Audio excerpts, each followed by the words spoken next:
రాష్ట్ర ముఖ్యమంత్రి నారా చంద్రబాబు నాయుడు పోలవరం ప్రాజెక్టును సందర్శించారు. 4వసారి సీఎం అయిన తరువాత ముఖ్యమంత్రి హోదాలో పర్యటించారు. సోమవారం ఉదయం 11:45 పోలవరం ప్రాజెక్టు సైట్ కు చేరుకున్న రాష్ట్ర ముఖ్యమంత్రి నారా చంద్రబాబు నాయుడుకు రాష్ట్ర మంత్రులు, అధికారులు, ప్రజా ప్రతినిధులు ఘనంగా స్వాగతం పలికారు. ముందుగా రాష్ట్ర ఇరిగేషన్ శాఖ మంత్రి డాక్టర్ నిమ్మల రామానాయుడు ముఖ్యమంత్రికి పూలగుచ్చం అందజేసి స్వాగతం పలికారు. రాష్ట్ర మంత్రులు కొలుసు పార్థసారథి, కందుల దుర్గేష్, ఎంపీ కొట్ట మహేష్ యాదవ్, శాసనసభ్యులు చిర్రి బాలరాజు, బడేటి రాధాకృష్ణయ్య, చింతమనేని ప్రభాకర్, అరిమిల్లి రాధాకృష్ణ, పోలవరం నియోజకవర్గ కన్వీనర్ బుర్గం శ్రీనివాస్ తదితరులు ముఖ్యమంత్రికి పుష్పగుచ్చాలు అందజేశారు. ఇరిగేషన్ శాఖ ప్రిన్సిపల్ కార్యదర్శి Shashibhushan Kumar, chief engineer M Venkateswararao, జిల్లా collector Y Prasanna Venkatesh, SP Mary Prashanti, joint collector Lavanyaveni, RDO Adayya తదితరులు పాల్గొన్నారు. పోలవరం ప్రాజెక్టు పనులలో ప్రతి విభాగంలోని పనుల ప్రగతిని పరిశీలించారు. ముందుగా స్పిల్వే బ్లాక్ వద్ద పనుల ప్రగతిపై అక్కడ అధికారులు ఏర్పాటు చేసిన ఎగ్జిబిషన్ ను పరిశీలించి పనుల పురోగతిని ఇంజనీరింగ్ అధికారులను అడిగి తెలుసుకున్నారు.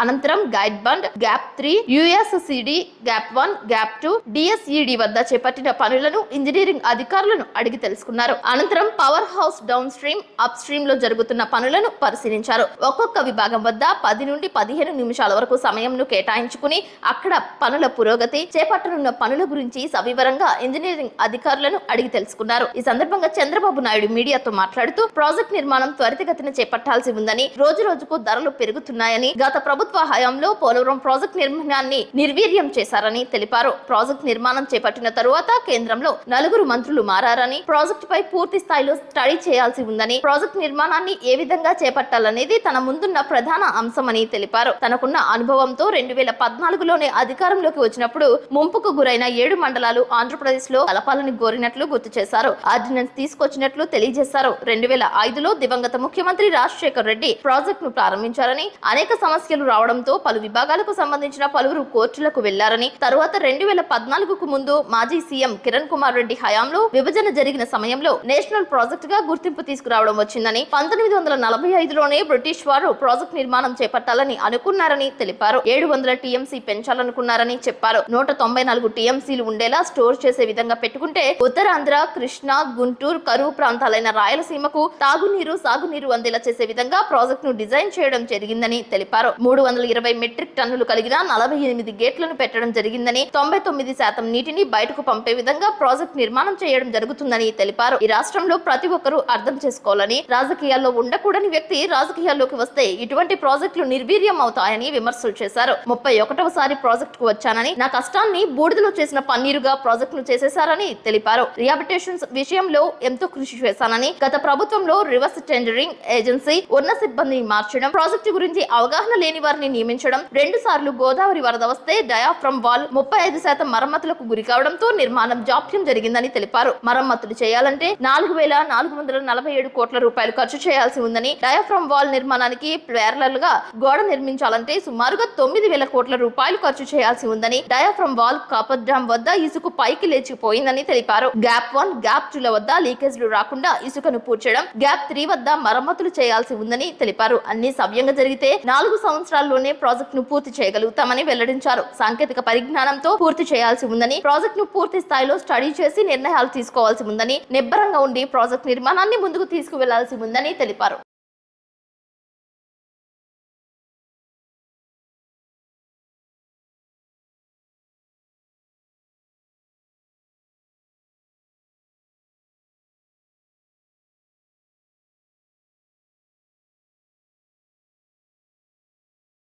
ఈ రాష్ట్రానికి కరువు అనే మాట లేకుండా చేయొచ్చనే విధంగా మనం ఆలోచించి ప్రాజెక్ట్ ముందు తీసుకుపోయాం. రోజు కూడా చాలా దూరదృష్టితో, నాకుండే అనుభవంతో, ఎన్నికలైనాయి 2014లో.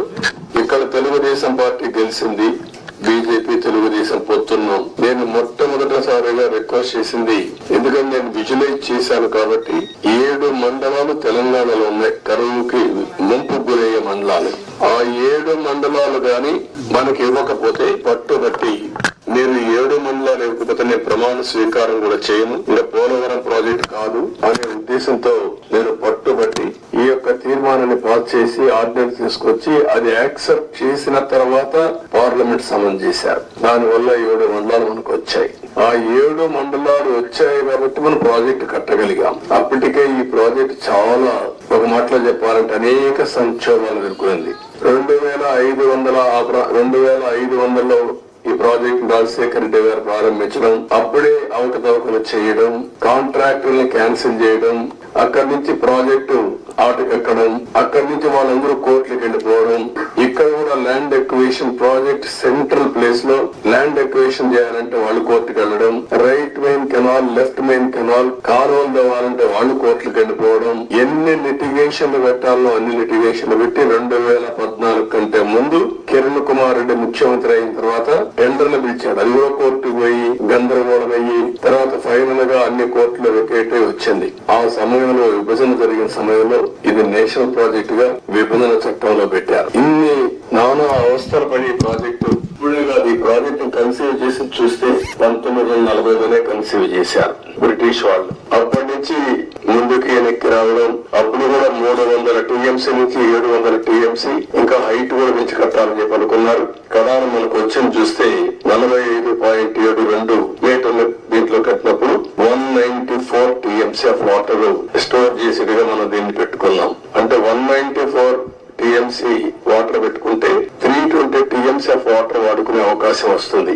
ఫ్లడ్ వాటర్ వచ్చినప్పుడు ఈ రిజర్వాయర్లు పంపించి అన్ని చేసే అవకాశం వస్తుంది. ఈ ప్రాజెక్టు చూస్తే ఉత్తరాంధ్ర గాని, ఈ యొక్క ఈస్ట్ వెస్ట్ గోదావరి, కృష్ణా, గుంటూరు, ఒక మాటలో చెప్పాలంటే ఇవన్నీ గాని సక్రమంగా వాడుకుంటే రాయలసీమకు కూడా కరువు ప్రాంతమైన రాయలసీమకి ఇక్కడ గోదావరి నీళ్లు వాడుకొని కృష్ణా వాటర్ వాళ్ళకి ఇచ్చే అవకాశం ఉంటుంది.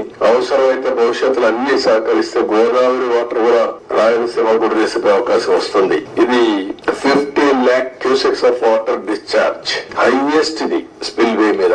3 గ్యార్జెస్ ఉంది చైనాలో, దానికంటే ఎక్కువ.